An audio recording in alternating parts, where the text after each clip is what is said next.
Hao, comme on dit là dans les cercles, bonjour. Je vais faire cette vidéo pour partager avec vous un enseignement que nous a fait Mamo Senzina.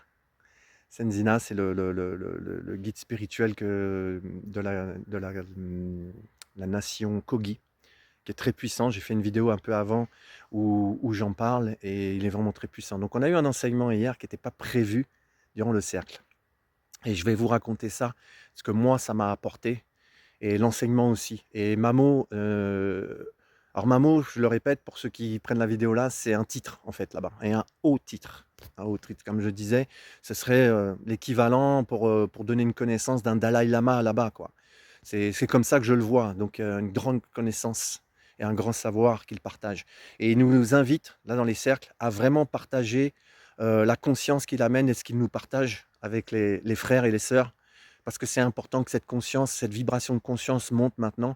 On est de ce qu'ils appellent dans la prophétie est lancée, et donc il est essentiel que le plus de personnes soient dans cette conscience d'évolution. Donc ça partait d'un cercle où on était en cérémonie, et au départ, il fait tourner, il demande à son disciple, parce qu'il a un disciple qui s'appelle Jachel, à côté, qui le suit depuis 3 ans, et qui s'est engagé pour au moins 10 ans à ses côtés. Je vous en reparlerai sûrement.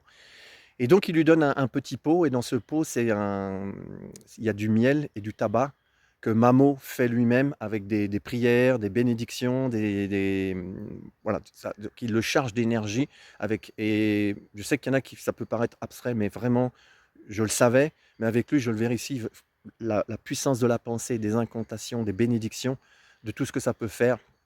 Donc il a fait ça, et c'est lui-même qui avait fait cette petite mixture de miel et de tabac.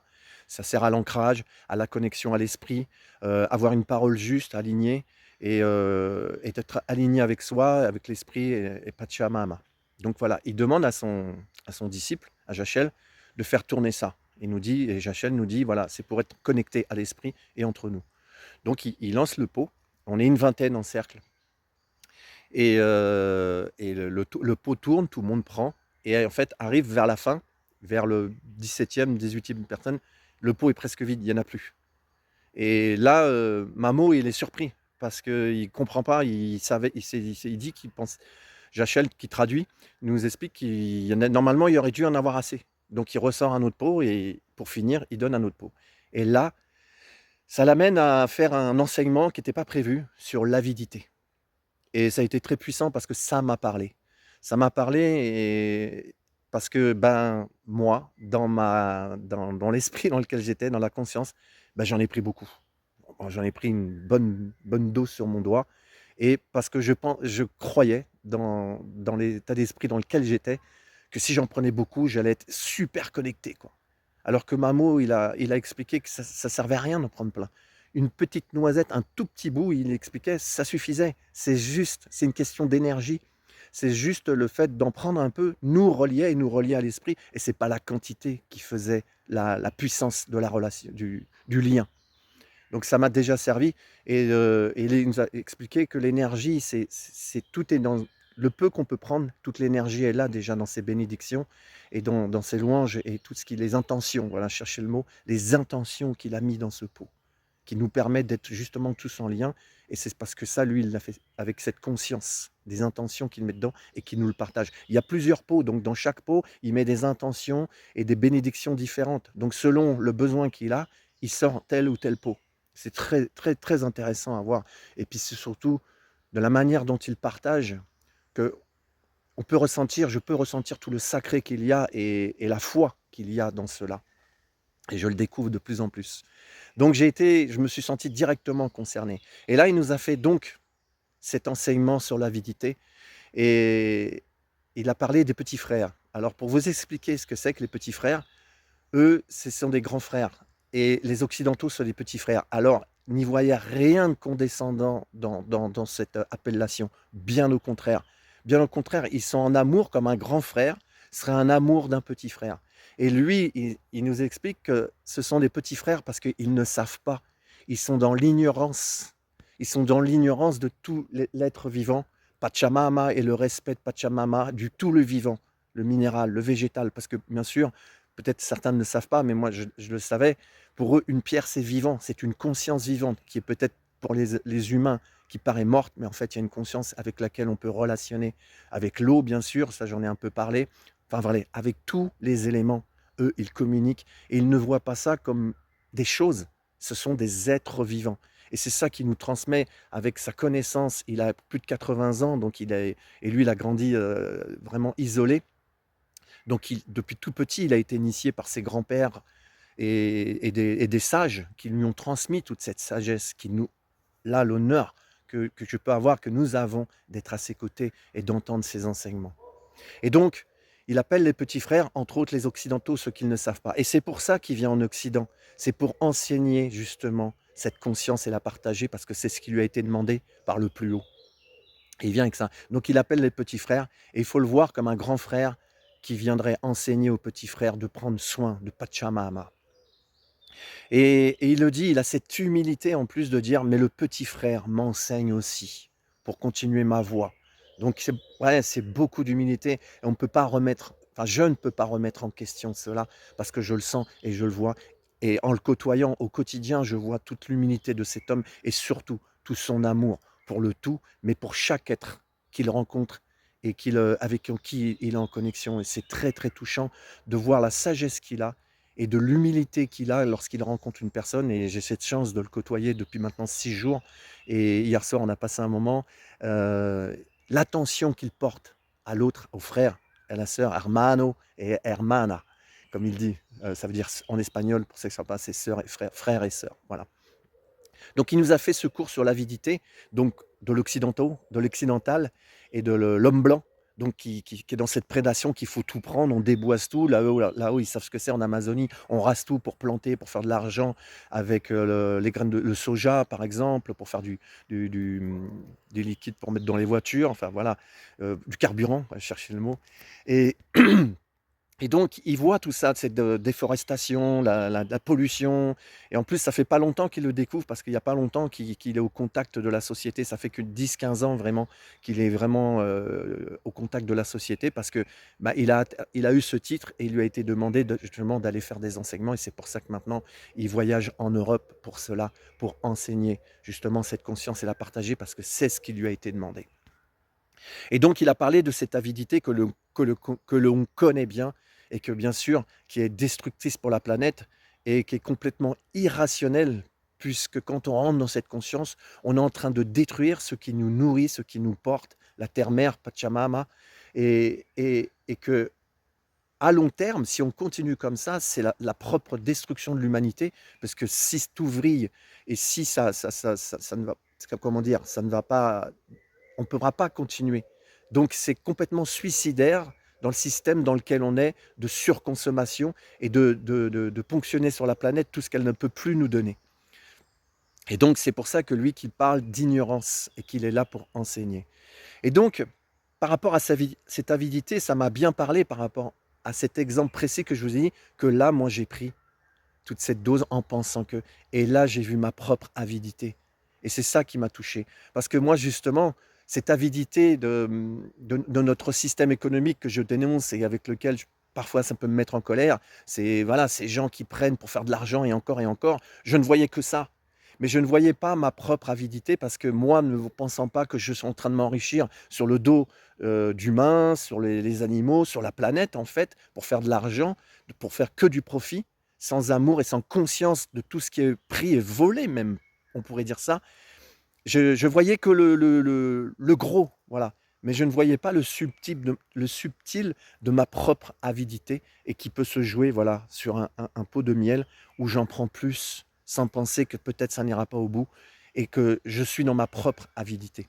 Ça m'a beaucoup enseigné parce que, l'éclairage que ça m'amène, c'est que il y a des égrégores pour ceux qui connaissent pas, allez voir sur internet pour voir ce que c'est qu'un égrégore. Je veux pas faire une digression.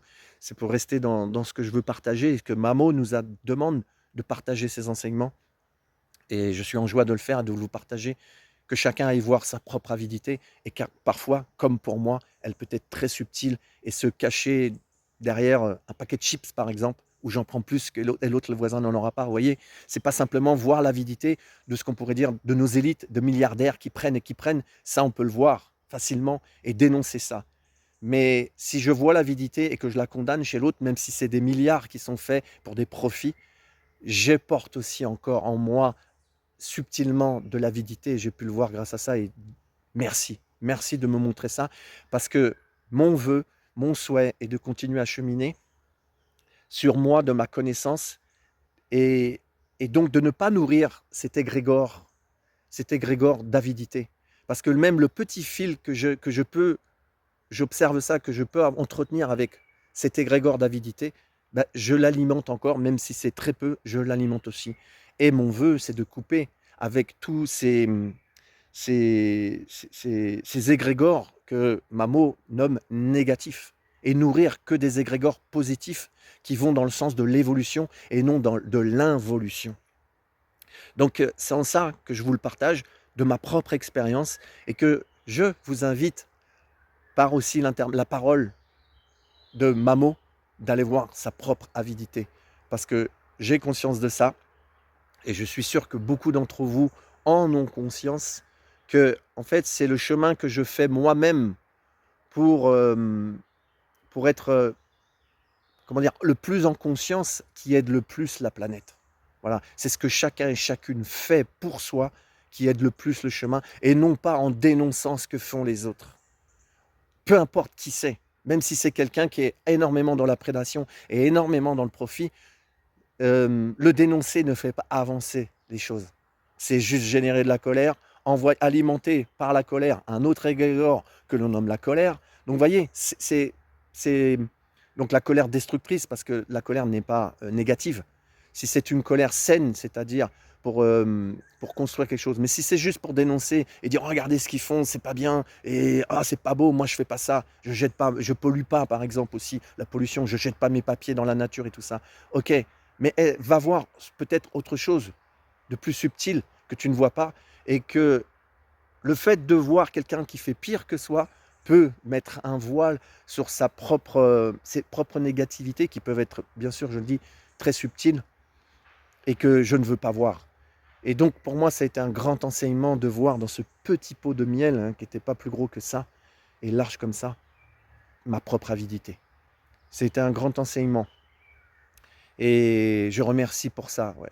Je remercie. Et ces enseignements sont d'une simplicité et ils se servent d'éléments comme ça, de l'instant, pour faire ces enseignements. Et c'est ça qui est très surprenant, c'est que c'est pas préparé. Il sent l'instant, c'est ça, hop, c'est ça qui vient. Et il nous parle donc de l'avidité du petit frère, donc des Occidentaux, des Blancs, parce que aussi, des fois, il y a les Blancs qui les ont colonisés, et de voir tout ça. Mais c'est très surprenant quand on voit comment ils ont failli être exterminés, et certains des peuples là-bas en Amérique du Sud ont été exterminés, comment ça a été exploité, toute l'Amérique du Sud, et de voir à quel point ils sont quand même en amour des petits frères. C'est touchant, mais parce qu'ils sont tout simplement en amour du plus haut, et qu'il le dit, qui suis-je moi pour dénoncer et condamner un petit frère? Qui suis-je? Et pourtant, il a une sacrée conscience.